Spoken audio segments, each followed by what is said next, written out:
Supreme court హెచ్చరిస్తే తప్ప ఎన్నికల commission కదలట్లేదు. బాహాటంగా ఎన్నికల కోడ్ ఉల్లంఘిస్తున్నప్పటికీ సుప్రీంకోర్టు ఎన్నికల కమిషన్కి అవేవి కనిపించట్లేదు. ఎందువల్ల? సాక్షాత్తు సుప్రీంకోర్టు సమక్షంలో చీఫ్ ఎలక్షన్ కమిషన్ తరఫున వాదించేటువంటి అడ్వకేట్ చెప్తున్నాడు, మాకు అధికారాలు ఏమీ లేవు అని చెప్పి. సుప్రీంకోర్టు వార్నింగ్ ఇవ్వాల్సి వచ్చింది.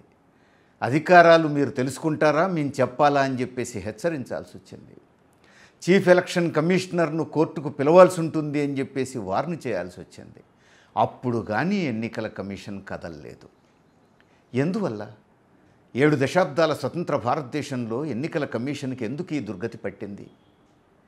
ఎన్నికల కమిషన్ తన పని తాను స్వతంత్రంగా చేయకుండా ఆశ్రిత పక్షపాతానికి, అధికార పార్టీ జపానికి పూనుకున్నందువల్లనేనా? కేంద్రం స్వతంత్ర వ్యవస్థలను నిర్వీర్యం చేస్తూ తన గుప్పిట్లోకి తీసుకున్నందువల్లనేనా? ఇప్పుడు సీరియస్గా పరిశీలించాల్సినటువంటి అవసరం ఉంది. సాక్షాత్తు ప్రధానమంత్రి ఎన్నికల కోడ్ ఉల్లంఘిస్తున్నారు. అయ్యప్ప ఆలయంలోకి మహిళల ప్రవేశానికి సంబంధించి సుప్రీంకోర్టు ఇచ్చినటువంటి ఆదేశాన్ని కూడా ఖాతరు చేయకుండా అయ్యప్ప ఆలయ సమస్యను ఈరోజు ఎన్నికలకు వాడుకుంటున్నారు. సాక్షాత్తు ప్రధానమంత్రి వాడుకుంటున్నారు. వీర జవాన్ల మరణాన్ని ఎన్నికల కోసం వాడుకుంటున్నారు. దేశ భద్రత పేరుతో భావోద్వేగాలను రెచ్చగొడుతున్నారు. అయినా ఎన్నికల కమిషన్ మాట్లాడట్లేదు. ఒలుకు పలుకు లేదు. ఉత్తరప్రదేశ్ ముఖ్యమంత్రి యోగి ఆదిత్యనాథ్ బహిరంగంగా భారత సైన్యాన్ని, స్వతంత్ర భారతదేశ సైన్యాన్ని మోడీ సైన్యంగా మాట్లాడితే ఎన్నికల కమిషన్ స్పందించలేదు. ఉగదు మొగదు. కేంద్ర మంత్రి మేనకా గాంధీ ఎన్నికల బహిరంగ సభలో బహిరంగంగా ముస్లింలను బెదిరించినా మాట్లాడదు. బీజేపీ ఎంపీ అభ్యర్థిగా పోటీ చేస్తున్నటువంటి సాక్షి మహారాజ్ బహిరంగంగా హిందువులకు మతం మీద ఉన్నటువంటి విశ్వాసాన్ని ఉపయోగించుకొని, సన్యాసులంటే ఉన్న భయాన్ని ఉపయోగించుకొని బహిరంగంగా బెదిరించారు హిందువులను. ఓపెన్గా బహిరంగ సభలో చెప్పారు, సన్యాసిగా నేను అడుగుతున్నాను, ఓట్లు అడుగుతున్నాను, నన్ను గెలిపించమని అడుగుతున్నాను. నేను అడిగింది ఇవ్వకపోతే మీ సంపదకు దూరం అవుతారు, మీ సుఖ సంతోషాలకు దూరం అవుతారు, శాంతికి దూరం అవుతుంది మీ కుటుంబం, నేను శపిస్తాను అని చెప్పేసి ఇంత బహిరంగంగా మతాన్ని ఉపయోగించుకొని హిందువులను బెదిరించే ప్రయత్నం చేశాడు. అయినా ఎన్నికల కమిషన్ ఊగదు మోగదు. ఎటుపోతున్నట్టు మనం? దేశమంతా అంబేద్కర్ జయంతి నిర్వహించుకుంటున్న రోజున అంబేద్కర్ విషయం పక్కన పెట్టి కేంద్ర మంత్రి సుబ్రహ్మణ్య స్వామి బహిరంగంగా వేదిక మీద నుంచి క్రైస్తవులకు వ్యతిరేకంగా, ముస్లింలకు వ్యతిరేకంగా ఉపన్యాసం చేశాడు.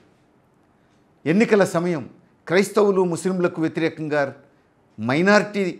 మైనారిటీలుగా గుర్తింపు సమస్యను ముందుకు తెచ్చి రెచ్చగొట్టడం ద్వారా హిందూ ఓట్ బ్యాంకును కూడగట్టుకునేటువంటి ప్రయత్నం చేశాడు. అయినా ఎన్నికల కమిషన్ ఇవేవి కనదు వినదు. ఎటుపోతున్నట్టు మన ప్రజాస్వామ్యం? అధికారాలే లేవన్నటువంటి చీఫ్ ఎలక్షన్ కమిషన్కు సుప్రీంకోర్టు వార్నింగ్ ఇచ్చిన 1 గంటలో అధికారాలు ఎక్కడి నుంచి వచ్చినాయి? సుప్రీంకోర్టు హెచ్చరించిన గంటలో చర్యలు ప్రారంభించింది ఎన్నికల కమిషన్.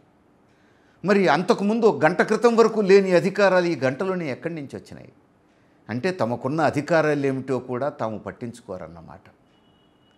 ఎటుపోతున్నట్టు భారతదేశం? ఏమవుతున్నట్టు మన ప్రజాస్వామ్యం? సుప్రీంకోర్టు మీకున్న అధికారాలు ఏమిటి అని అడిగితే చీఫ్ ఎలక్షన్ కమిషన్ తరఫున హాజరైన అడ్వకేట్ చెప్తున్నాడు, నోటీసులు జారీ చేస్తారట, అయినా స్పందించకపోతే సూచనలు చేస్తారట, అడ్వైజరీ ఇస్తారట, అయినా స్పందించకపోతే అప్పుడు కేసు నమోదు చేస్తారట. బా, ఎంత సీరియస్ యాక్షన్స్ తీసుకుంటున్నారు! ఇదే అడిగింది సుప్రీంకోర్టు. ఇంతేనా? మీకు ఇంకేమీ అధికారాలు లేవా? మీరేమీ జోక్యం చేసుకోజాలరా? మీ అధికారాలు ఏమిటో మీరు తెలుసుకుంటారా, మమ్మల్ని చెప్పమంటారా అని చెప్పేసి సుప్రీంకోర్టు హెచ్చరిస్తే గంటలో తమకున్న అధికారాలు ఏమిటో కనపడ్డాయి. ఎట్లా కనపడ్డాయి? అంతకుముందు తమకున్న అధికారాలను చూసేందుకు ఎందుకు సిద్ధపడలేదు ఎన్నికల కమిషన్? సుప్రీంకోర్టు కూడా కొరడా జొలిపిస్తే తప్ప కదలరన్నమాట. సుప్రీంకోర్టు వార్నింగ్ ఇస్తే తప్ప కదలరన్నమాట. అంటే ఏ స్థితికి దిగజారుతున్నది మన ఎన్నికల కమిషన్? బహుశా ఇప్పుడు భ్రష్టు పట్టినంతగా ఎన్నికల కమిషన్ పని విధానం ఎప్పుడూ భ్రష్టు పట్టలేదు. మనం ఇక్కడ సాక్షాత్తు ఆంధ్రప్రదేశ్లో, తెలంగాణలో చూస్తున్నాం. మనం తెలంగాణలో అంతా ప్రశాంతంగా ఎన్నికలు జరిగినాయి అని చెప్పుకుంటున్నటువంటి తెలంగాణలో ఉదయం 7 గంటల నుంచి ప్రశాంతంగా ఓటింగ్ జరిగిపోయిందని చెప్పుకున్న తెలంగాణలో ఉన్నట్టుండి ఇప్పుడు అధికారయుతమైనటువంటి ఎన్నికల కమిషన్ రికార్డులు చూస్తే తెల్లవారుజామున మరుసటి రోజు తెల్లవారుజామున 2 గంటల వరకు పోలింగ్ జరిగిందని చెప్పేసి రికార్డు అయి ఉంది. మరి పత్రికలకు తెలియదు, టీవీ ఛానళ్లకు తెలియదు, రాజకీయ పార్టీలకు తెలియదు, ఎన్నికల సందర్భంగా పోలింగ్ ఏజెంట్లకు తెలియదు. ఎవరికీ తెలియకుండా ఇంత రహస్యంగా మరుసటి రోజు తెల్లవారుజామున 2 గంటల వరకు పోలింగ్ ఎక్కడ జరిగింది, ఎక్కడ క్యూలు లేవు, క్రౌడు లేదు, ఒత్తిడి లేదు, అయినా 2 గంటల వరకు పోలింగ్ జరిగిందని చెప్పేసి అంటున్నారు. ఎట్లా సాధ్యమైంది? ఇది ఎన్నికల కమిషన్ సమాధానం చెప్పాలని ఈరోజు అడుగుతున్నారు. ఎన్నికల కమిషన్ ఊగట్లేదు, మోగట్లేదు. ఎన్నికల కమిషన్ ముందు ఆధారాలతో సహా అడ్వకేట్ల బృందం పెట్టినా ఇప్పటి వరకు స్పందన లేదు. కేవలం రాష్ట్ర ఎన్నికల కమిషన్ని వివరణ కోరడం తప్ప దాని మీద కేంద్ర ఎన్నికల కమిషనర్ స్పందించలేదు ఇంతవరకు. ఆంధ్రప్రదేశ్లో ఎంత బాహాటంగా ఎన్నికల ప్రక్రియ అపహాస్యానికి గురైందో మనం చూసాం. 4,000కు పైగా ఈవీఎంలు పనిచేయకపోయినా అంతా ప్రశాంతంగానే జరుగుతున్నదని చెప్పేసి ఆంధ్రప్రదేశ్ సీఈఓ మాట్లాడాడు అని అంటే మనం ఎట్లా అర్థం చేసుకోవాలి? హత్యలు జరిగిన పోలింగ్ ఆగలేదు, అంతా ప్రశాంతంగా జరుగుతోందన్నాడు. 4,000 ఈవీఎంలు పనిచేయక 4 గంటలు 5 గంటల పాటు పోలింగ్ ఆలస్యమైనా అంతా సజావుగా సాగుతోందని చెప్పేసి మాట్లాడారు. అంటే ఈ ఎన్నికల కమిషన్కు ఎవరు చెప్పాలి ప్రజాస్వామ్యం అంటే అర్థం ఏమిటో?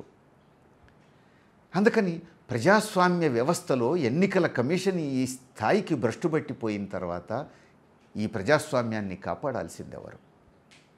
ఇప్పుడు సుప్రీంకోర్టు న్యాయ వ్యవస్థ జోక్యంతో కొన్ని పనులు అవుతున్నాయి.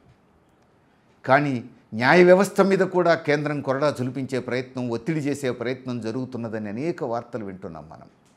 అదే జరిగితే మరి భవిష్యత్తు ఏమిటి? ఇప్పుడు ప్రజలే తేల్చుకోవాల్సిన అవసరం ఉంది. అందులో ఎన్నికల సమయంలో ప్రజలే నిర్ణయించుకోవాల్సిన అవసరం ఉంది. ఈ ప్రజాస్వామ్యాన్ని కాపాడుకోగలిగేది ప్రజలే. ప్రజల చేతుల్లోనే సర్వాధికారాలు. ఆ విషయం ప్రజలు గుర్తించాలి. ప్రజాస్వామ్యాన్ని కాపాడుకోవాలి. అందుకోసం ప్రజలు మూడో కన్ను తెరవాల్సినటువంటి అవసరం ఉంది. ఈ వీడియో మీకు నచ్చినట్లయితే లైక్ చేయండి, షేర్ చేయండి. ఇలాంటి మరిన్ని అప్డేట్స్ కోసం మన ఛానల్ని సబ్స్క్రైబ్ చేసి కింద కనిపిస్తున్న బెల్ బటన్ని క్లిక్ చేయండి.